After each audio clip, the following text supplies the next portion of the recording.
We are building culture as we speak as part of a platform.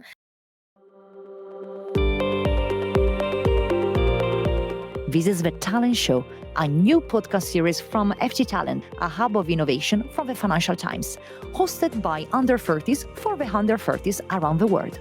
This first series is in partnership with Bocconi University, a leading higher education institution of business and managerial advancements. I am Virginia Stagni, and this is the guide you need to drive innovation and change.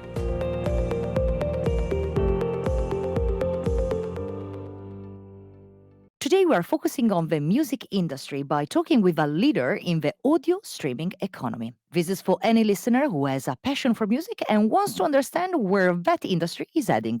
Here is our conversation with Federica Tremolada, Managing Director in Southern and Eastern Europe at Spotify and Bocconi alumna. Thank you so much, Federica, for being with us today. Good morning, everyone, and thanks so much for having me here. We would love to explore a bit about your career journey, maybe understand how your career began and how you became interested in the entertainment industry and specifically in the music one. So my career started roughly like 20 years ago. Also, thanks to the study that I did at Bocconi University with the BA in Arts Management for Arts, Culture, and Communication, I was very motivated to get started into the entertainment business. That was my goal from the minute I started my studies at Bocconi.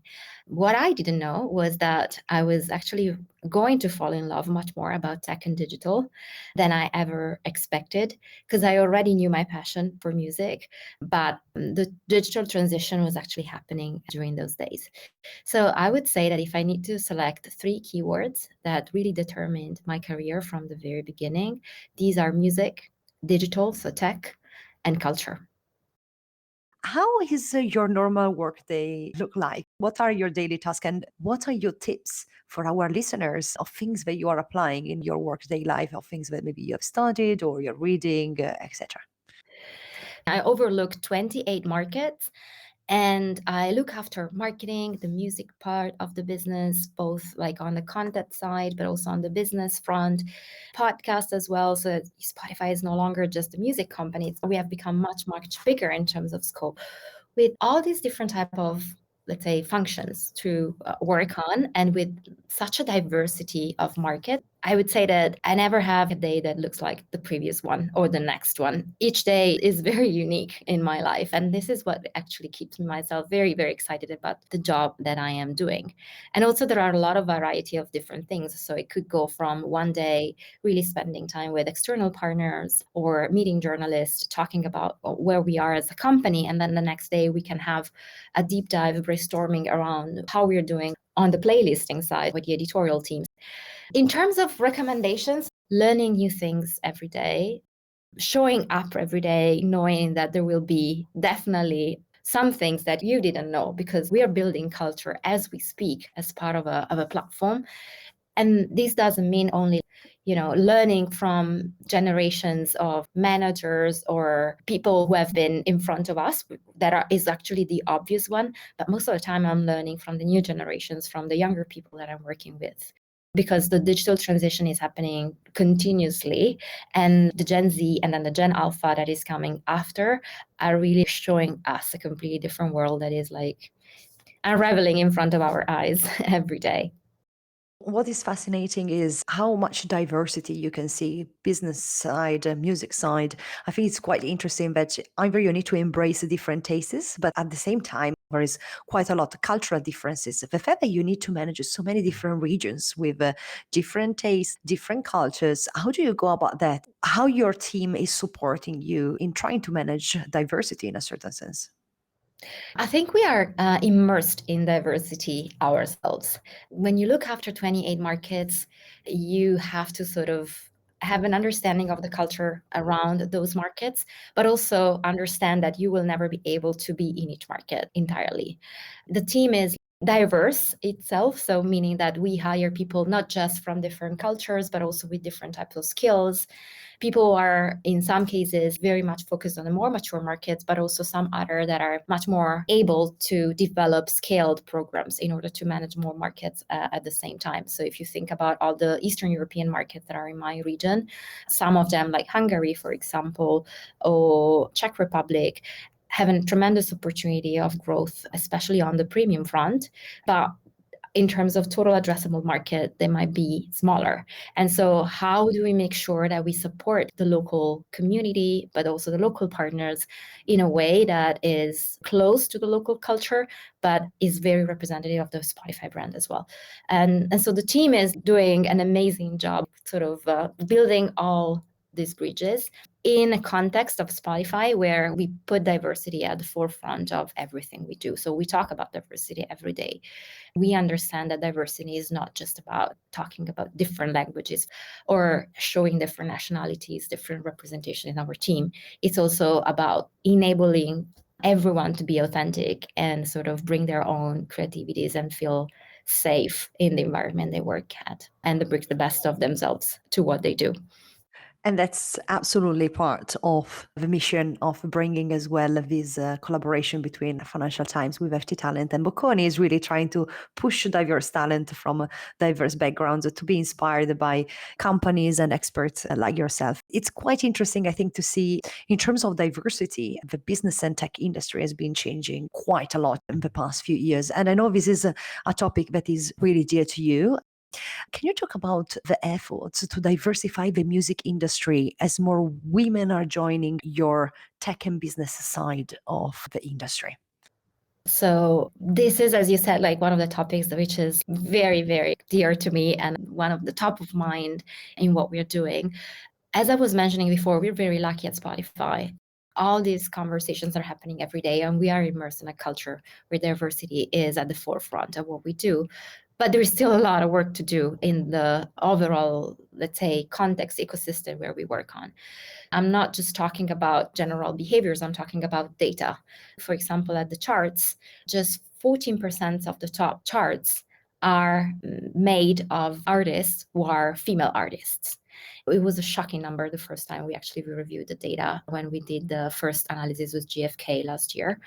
Despite we talked about this many times, it was in a way still shocking to see this in the numbers. When we look at podcasts, things are not that different. So the numbers goes from 14% to 22%. The good part of this context is that if we look at this in terms of generations and in terms of different audiences of different creators, the Gen Z is really playing a key role in this. The gap is getting to be bridged with the new generations. I see like a future where all the work that we're doing is sort of going and bringing us to a more positive context, but there is a lot more to do. So we developed a program which is called Equal. It was programmed and thought to address the gender gap in music. And we actually also developed another program which is called Sound Up, which is instead for podcasts, for the remaining part of the audio industry. And our goal is really to provide resources and tools in order to promote gender equality. So for example, for Equal, we are creating playlists that are called Equal with female artists included. And every month we are selecting one artist that is at the cover of this playlist. But we're also developing marketing campaigns. Some of them were actually displayed in the Times Square in New York. For example, like I'm thinking of Elisa, who was one of the key face of our campaigns this year, but many, many other artists. The goal is not just to run some showcases or campaigns to promote the content, but it's really to promote the messages. And so we are also hosting them in different events and meetings so that we can discuss these things directly with them and then can contribute with their ideas and their creativities to what we are doing. It's so interesting to see what initiatives like this that have both the creative efforts and the marketing efforts pushed together can achieve. In terms of like younger generations and younger people, let's imagine that some of our listeners do really want to be in the music industry. How do you suggest they go and stand out beyond a love for music? I think, first of all, like a passion for what you're doing. For me, it has been the key driver of getting me here. So I never looked up at the position, the role, but I wanted to become very much knowledgeable about what I was doing. Every day, you need to know that you are behind and there is a kind of a FOMO, and the world is going super fast in this direction. And so your passion, your drive, that is sort of making you invest more time in understanding what the trends are and stay on top of what is happening. I mean, in my case, obviously, having my studies into business administration and entertainment, so the two things combined, really gave me the opportunity to start off my career in the right direction.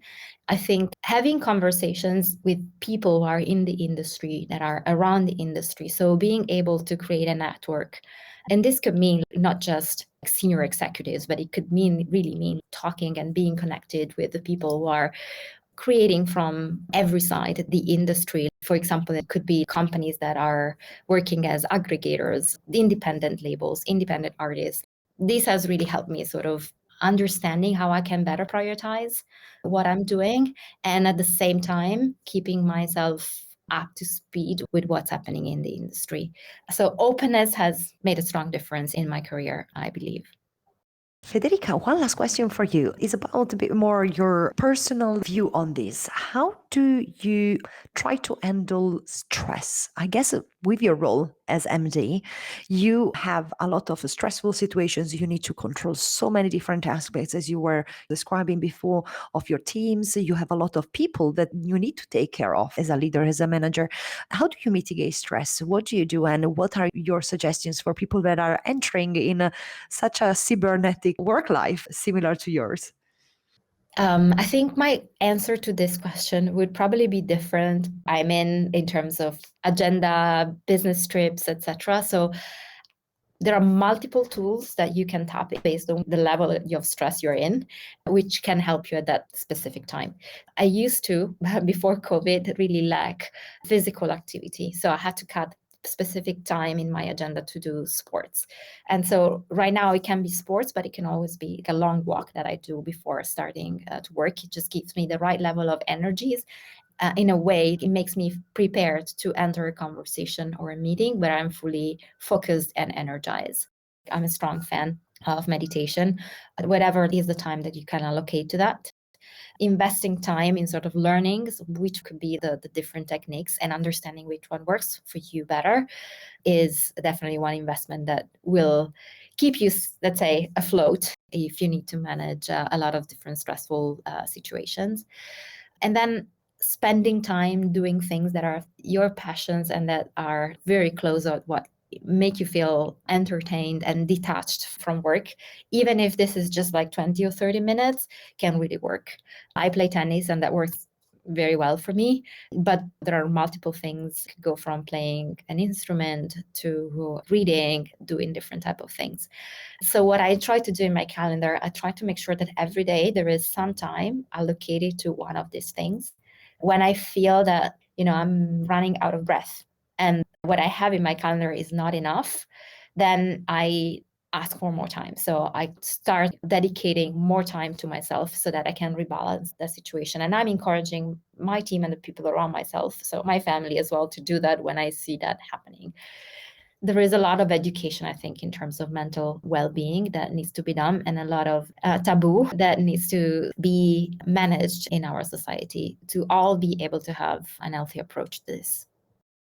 Definitely, at least after COVID, we have seen a radical change and a dramatic changes. So I think it's really important what you are mentioning. So thank you so much, Federica. And as you know, a big part of this show that makes it a bit different is that we are bringing in the challengers and the younger people that are part of this program. They are asking questions directly to our experts. So Federica, we have two questions for you. One is from Vera and one from Samson. So Vera, over to you. Hello, my name is Vera Verkatina, and I was honored to participate in the FD Talent Challenge in 2020. Originally, I'm from Russia, but currently I'm living in Milan and doing my second year of Masters in Financial Management at Bocconi.